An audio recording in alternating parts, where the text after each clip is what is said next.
let's take flight with Skyline Express.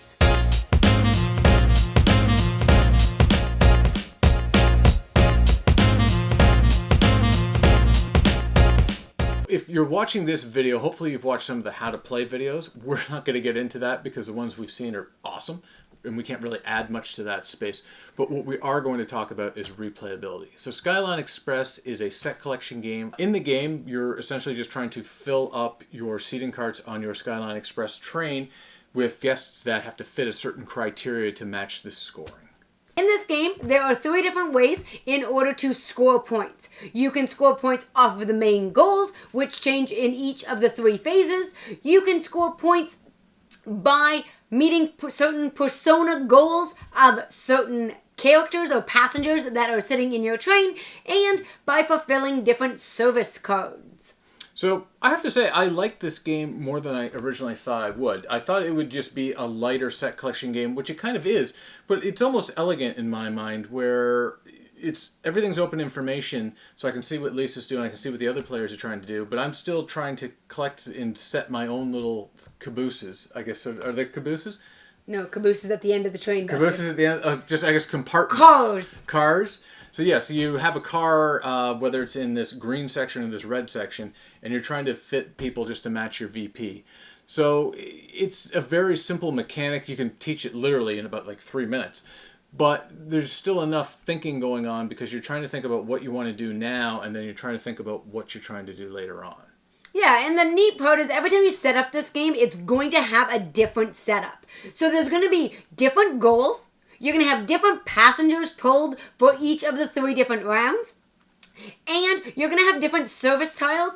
So what you're doing each game, even though the overall premise of the game is going to be exactly the same, your strategy and your gameplay is going to be different, which is something that allows it to keep coming back to the table because it feels fresh and new each time you play because you're going after a different goal. Yeah, I don't think we've had 2 games that are even remotely close. And it almost has a puzzle aspect to it because let's say in the first round you're building up your compartments or your cars in a certain way.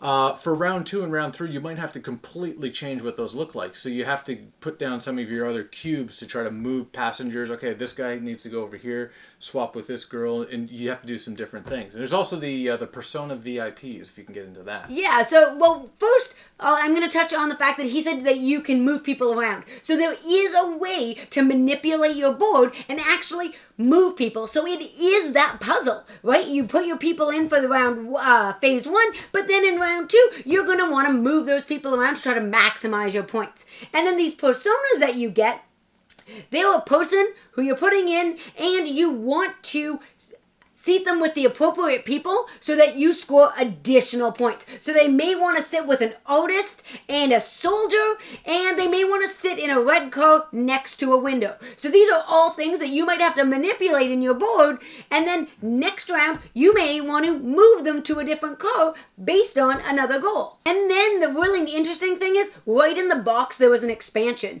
and that expansion allowed you to have a whole nother layer of puzzle kind of added on top using luggage. So it really flowed and kind of fit with it.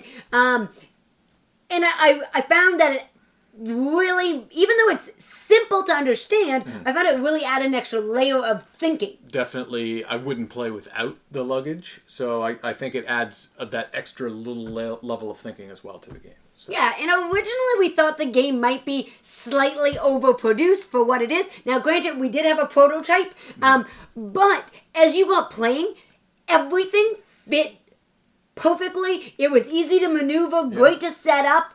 So, though it might be a little bit more of a table hog than we originally thought, it flows and works so well that it's worth it to have the space. The art's great, the iconography is great, so you definitely, it's tactile, at least the prototype copy we had, and I assume that's what the other copies are going to be as well. So, I originally had that same thought. It's like, okay, it doesn't need to be as big as it is, but it actually ended up making a lot of sense, and it made the game more enjoyable. Yeah, so this game, in my opinion, is great for any level of gamer, and then it's because it's that easy teach, you could easily take this to a board game group and teach it in one night. And even if you don't come back to it for another, 6-8 weeks, it's fine because the rule set is so easy. You're going to remember most of it, and the few things that you might have to look up will be really quick, and the iconography on the board is kind of self-explanatory as to how you can do certain manipulation moves. Yeah, and I think that's why I use like the term elegant at the start of the video, just because it's that very simple rule set, but you're always trying to figure out the puzzle every game, so... Yeah, so overall for our collection, we love puzzle games, so it's going to go the distance.